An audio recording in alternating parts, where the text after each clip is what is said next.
Hello, good morning. आज हम सब दवाई की जानकारियाँ के लिए आए हैं। आज हम आप सबको बताएंगे एंटीबायोटिक क्या होता है, एंटीबायोटिक का मीनिंग क्या होता है, ये कितने शब्दों से मिलकर बने होते हैं, एंटीबायोटिक कितने प्रकार के होते हैं। जैसे कि आप सबको मालूम है, मैं एक किड्स प्ले स्कूल और एनडब्ल्यू कोचिंग सेंटर का एक टीचर्स के रूप में कार्य करता हूँ, बच्चों को पढ़ाता भी हूँ। तो आज आप सबको हम नई चीज़ की जानकारी देंगे इंडेक्स में एंटीबायोटिक के बारे में। एंटीबायोटिक का डिफिनेशन पहले आपको बताते हैं, परिभाषा क्या होता है हम आपको इंग्लिश में भी बताएंगे और उसका मीनिंग हिंदी में भी बताएंगे। सबसे पहले antibiotic word derived from two Greek word. ये जो वर्ड है आपका एंटीबायोटिक, ये ग्रीक वर्ड से लिया गया है। एंटीबायोटिक शब्द दो प्रकार के ग्रीक शब्द से मिलकर बनता है। कितने प्रकार के शब्द से मिलकर बनता है? दो प्रकार के शब्द। कौन सा शब्द? एंटीबायोटिक। ध्यान दीजिए, पहला शब्द है आपका एंटी। एंटी का मीनिंग क्या होता है? अगेंस्ट। अगेंस्ट, अगेंस्ट को हम कहते हैं विरुद्ध। और दूसरा जो आपका वर्ड है बायोस। बायोस मीनिंग होता है इसका लाइफ। लाइफ जैसे कि हमने जैसे सीखा एंटीबायोटिक दो ग्रीक शब्द से मिलकर बनते होते हैं। तो अब हम उसके बाद नए टॉपिक में सीखेंगे इसका मूल पॉइंट्स क्या है। जैसे कि आपको पहले हम बताए थे, नाउ देखते हैं। It means antibiotic are those drug which against bacterial life. Antibiotic क्या होता है? वह दवाइयाँ होती है जो कि जीवाणुओं को खत्म करती है। हमारे शरीर में ऐसे बहुत सारे जीवाणु आ जाते हैं, जैसे हम स्वास्थ्य पे ध्यान नहीं, खुले अवस्था में रखते हैं, कोई जल जिसको ढक के नहीं रखते हैं, या बॉइल्ड वाटर नहीं पीते हैं, उसमें बहुत सारे ऐसे जीवाणु बैक्टीरिया चले जाते हैं, हमारे शरीर के अंदर आ जाते हैं। हम जब भी कोई गेम खेलते हैं, फिर गेम खेलने के बाद जब खाना खाने जाते हैं, तो खाना खाने से पहले हम हाथ अगर नहीं धोते हैं तो उस समय हमारे हैंड में बहुत सारे ऐसे बैक्टीरिया जीवाणु सब आ जाते हैं, जिसके कारण खाना खाने के साथ हमारे शरीर के अंदर वो बैक्टीरिया चले जाते हैं। इस कारण से हमें उस बीमारियों का सामना भी करने पड़ता है। अब जो बीमारियां हमारे अंदर आती है, उस बीमारियों को दूर भगाने के लिए अब एंटीबायोटिक तक यूज करना ही पड़ेगा, क्योंकि उसको मारने के लिए एक ही उपाय है, आप एंटीबायोटिक लीजिए। एंटीबायोटिक तो आज हम सीखते हैं स्टूडेंट्स, एंटीबायोटिक वो दवाइयां होती है जो कि जीवाणुओं को खत्म करती है। याद रहेगा, एंटीबायोटिक क्या होता है? वो दवाइयां होती है और वो किसको खत्म करती है? जीवाणुओं। नाउ लिसन, दिस एंटीबायोटिक किल और inactive the growth of different bacteria. यह एंटीबायोटिक जीवाणु की वृद्धि को रोक देती है और उन्हें खत्म कर देती है। जैसे कि अगर आपको मैं बता दूं, अगर हमारे शरीर के अंदर जैसे कोई जीवाणु आते हैं, बैक्टीरिया आ जाते हैं, और मैं एंटीबायोटिक नहीं लेता हूं, तो उसके साथ वो बढ़ते जाती है, उसकी वृद्धि होते जाती है, ग्रोथ होते जाता है। अब भाई मुझे तो बचना है इस रोग से, ये तो अगर आगे बढ़ जाएगी तो ज्यादा बीमारी हो सकती है हमको, तो उसको रोकने के लिए हम एंटीबायोटिक लेंगे। तो एंटीबायोटिक जैसे हम लेते हैं, तो एंटीबायोटिक क्या करता है? उसकी वृद्धि को रोक देता है और वहीं पर उसको खत्म करता है। अगर साधारण भाषा में बोलूं तो वो समाप्त हो जाएगी। हम सब क्लासिफिकेशन जानते हैं, एंटीबायोटिक के कितने वर्गीकरण में बांटा गया है, फिर इसमें क्या क्या होता है, इसके साथ हर चीज जानकारी लेंगे डिटेल से हम सब, ठीक है ना? जैसे कि समझते हैं ना, एक एक चीज की जानकारियां लेना, तो उसमें थोड़ा ज्यादा नॉलेज मिलेगा। तो क्लासिफिकेशन में वर्गीकरण, जिसको आप हिंदी में समझे, हम दोनों आपको बताएंगे, इंग्लिश से भी बताएंगे और हिंदी से भी बताएंगे। तो पहला जो होता है केमिकल स्ट्रक्चर होता है, ठीक है ना? केमिकल स्ट्रक्चर में हम सब सीखेंगे एंटीबायोटिक फर्स्ट केमिकल स्ट्रक्चर, जिसको हिंदी में बोलेंगे रासायनिक संरचना के आधार पर। पहला जो वर्गीकरण किया गया है एंटीबायोटिक का, केमिकल स्ट्रक्चर के आधार पर किया गया है, जो हिंदी में कहा जाता है रासायनिक संरचना के आधार पर। फिर सेकेंड जो है आपका, वो है स्पेक्ट्रम ऑफ एक्टिविटी, यानी स्पेक्ट्रम एक्टिविटी के आधार पर बांटा गया है, ये भी सीखना है हमको। फिर तीसरा जो है mechanism of action, mechanism of action के आधार पर बांटा गया है, ठीक है ना? तीसरा एक्टिविटी, वो जो एंटीबायोटिक है, तीसरा जो उसका क्लासिफिकेशन है वो है आपका मैकेनिज्म ऑफ एक्शन। फिर चौथा जो है, फोर्थ है आपका mode of action. Mode of action के आधार पर इसकी वर्गीकरण की गई है, क्लासिफिकेशन आप जिसको इंग्लिश में बोलते हो। फिर पांचवा जो है आपका, ये है सोर्सेस जो घटक के आधार पर है। ये पांचों हम सीखेंगे, तो फिर इसके में कौन सी एंटीबायोटिक किसमें क्या यूज होता है, ये सारी चीज जानकारी लेंगे, ठीक है ना। अब देखिए हम सब समझ गए हैं। अब केमिकल स्ट्रक्चर, जैसे पहला हम फंक्शन आपको बताए थे क्लासिफिकेशन में, पहला नंबर पे केमिकल स्ट्रक्चर। केमिकल स्ट्रक्चर को हिंदी में कहते हैं रासायनिक संरचना के आधार पर। एंटीबायोटिक का क्लासिफिकेशन जो है, पहला क्लासिफिकेशन है केमिकल स्ट्रक्चर, और केमिकल स्ट्रक्चर को कहेंगे हम based on the chemical structure antibiotic are two types. ये जो केमिकल स्ट्रक्चर जो होते हैं मेरे डियर, ये दो प्रकार के होते हैं। कितने प्रकार के होते हैं? दो प्रकार के। रासायनिक संरचना के आधार पर एंटीबायोटिक दो प्रकार की होती है। पहला है बीटा लैक्टम एंटीबायोटिक। हम पहले इसका जो टाइप्स है बीटा है, बीटा लैक्टम एंटीबायोटिक है, और दूसरा जो होता है नन लैक्टम एंटीबायोटिक। अब हम इसमें ये समझेंगे इस बीटा लैक्टम एंटीबायोटिक में कौन कौन सा ये एंटीबायोटिक आएगा। जैसे कि इसमें बीटा लैक्टम एंटीबायोटिक में आता है पेनिसिलिन, एम्पिसिलिन, ये सारे सब हम सब समझने वाले हैं।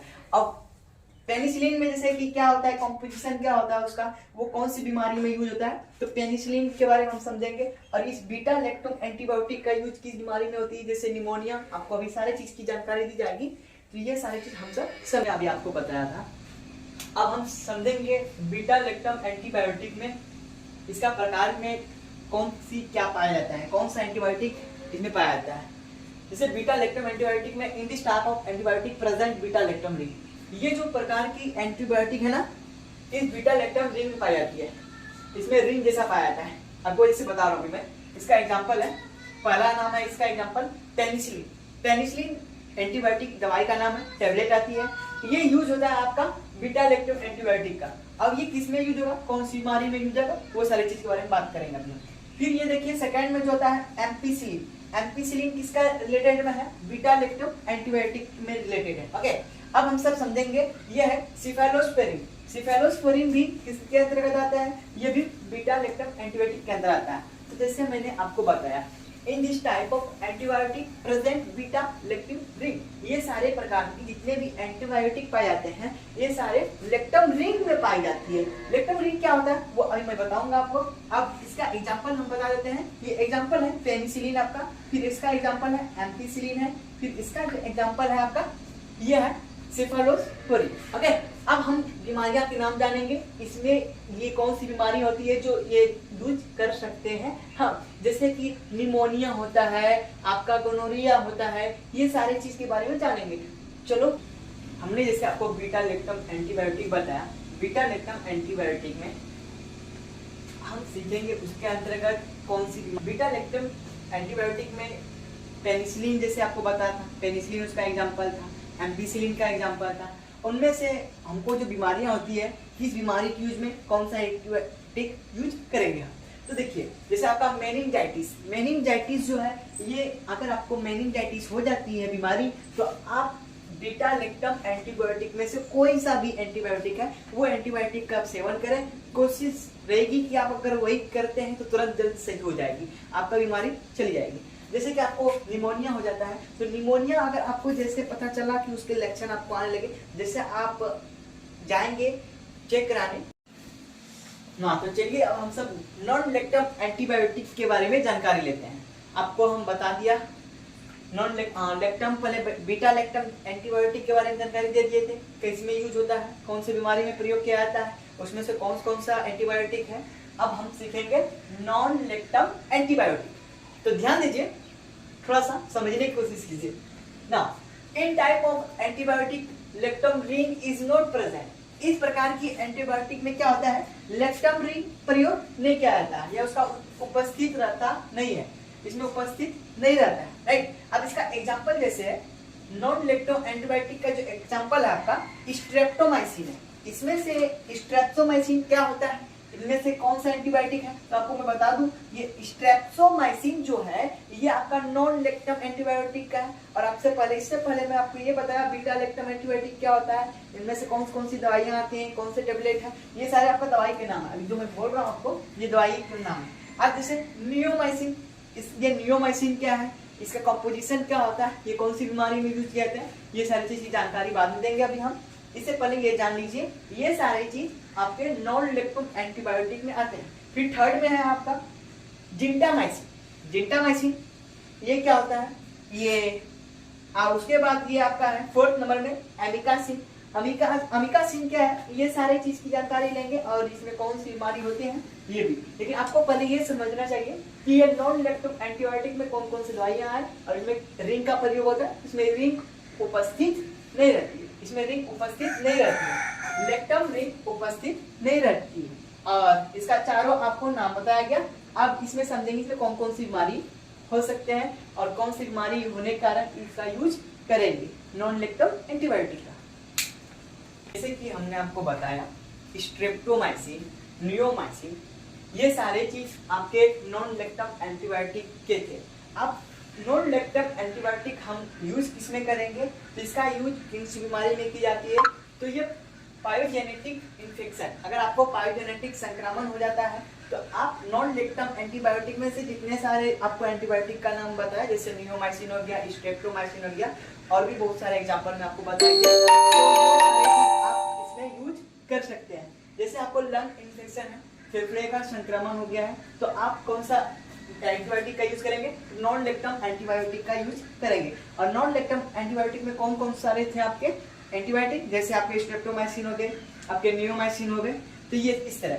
अब जैसे आपको लीवर डिजीज हो जाती है, लीवर की बीमारी हो जाती है, तो इनमें से अगर आपको एंटीबायोटिक यूज करना है तो उनमें से आपको पहले मैंने क्लासिफिकेशन में केमिकल स्ट्रक्चर क्लासिफिकेशन का बताया था। केमिकल स्ट्रक्चर क्लासिफिकेशन में आपके दो प्रकार के होते हैं एंटीबायोटिक।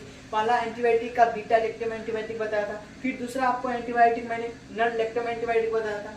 बीटा लेक्टम एंटीबायोटिक का इसमें प्रयोग नहीं होता है, इसमें प्रयोग होता है नॉन लेक्टम एंटीबायोटिक का। नॉन लेक्टम एंटीबायोटिक में बहुत सारे आपको मैंने एंटीबायोटिक का नाम बताया, जैसे स्ट्रेप्टोमाइसिन हो गया, नियोमाइसिन हो गया। उनमें से आपको ये जो डिजीज है, ये बीमारियां हैं, तो आप नॉन लेक्टम एंटीबायोटिक में उस बीमारियां का दवाई यूज करके वो बीमारियां जा सकती है, आपकी दूर हो सकते हैं। जैसे आपके लंग इन्फेक्शन हो गए, फेफड़े का संक्रमण हो गए, तो फेफड़े का संक्रमण होने से आप कौन सा दवाइयां का यूज करेंगे, कौन सा एंटीबायोटिक का सेवन करेंगे, तो वो होगा आपका नॉन लेक्टम एंटीबायोटिक। और नॉन लेक्टम एंटीबायोटिक में कौन से आपको एग्जांपल दिए थे, जैसे स्ट्रेप्टोमाइसिन, नियोमाइसिन, ये सारी चीज का आप प्रयोग कर सकते हैं।